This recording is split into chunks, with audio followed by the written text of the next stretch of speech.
Hi అండి. ఈరోజు వీడియోలో సింపుల్గా క్యాప్సికమ్ ఫ్రై ఎలా చేసుకోవాలో చూద్దాం. ముందుగా ఒక ప్యాన్లో ఆయిల్ తీసుకొని ఆయిల్ బాగా హీట్ అయ్యాక అందులో మనం ముందుగా కట్ చేసుకున్న క్యాప్సికమ్ ముక్కలు వేసుకోవాలి. ఈ క్యాప్సికమ్ ముక్కలను లో ఫ్లేమ్లో వేయించుకుంటూ ఉండాలి.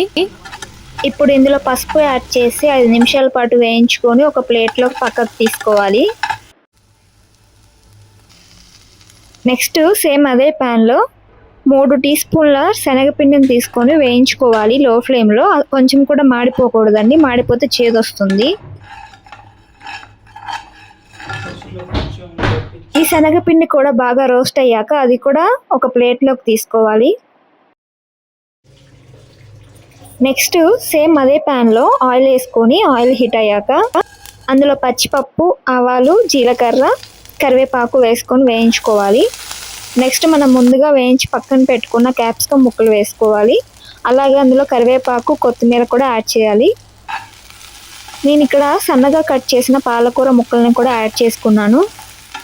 ఇవన్నీ 5 నిమిషాల పాటు మీడియం ఫ్లేమ్లో వేయించుకున్నాక పాలకూర కూడా మగ్గిన తర్వాత ఇప్పుడు సాల్ట్ యాడ్ చేసుకోవాలి.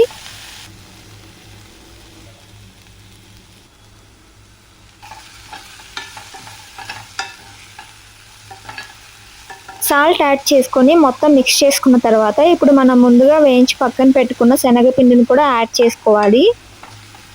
ఈ శనగపిండి పాలకూర, క్యాప్సికమ్ ముక్కల్లో మొత్తం కలిసిపోయేటట్టు మొత్తం బాగా మిక్స్ చేసుకోవాలి. ఇప్పుడు ఇందులో కొంచెం వాటర్ యాడ్ చేసుకోవాలి. వాటర్ యాడ్ చేసుకొని 2 నిమిషాలు వేయించుకున్న తర్వాత వేయించుకున్న శనగగుళ్ళు, నువ్వుల పొడిని యాడ్ చేసుకోవాలి. యాడ్ చేసి ఇవన్నీ మొత్తం కలిసిపోయేటట్టు మిక్స్ చేయాలి. నెక్స్ట్ ఇందులో రుచికి సరిపడా కారం యాడ్ చేసుకోవాలి.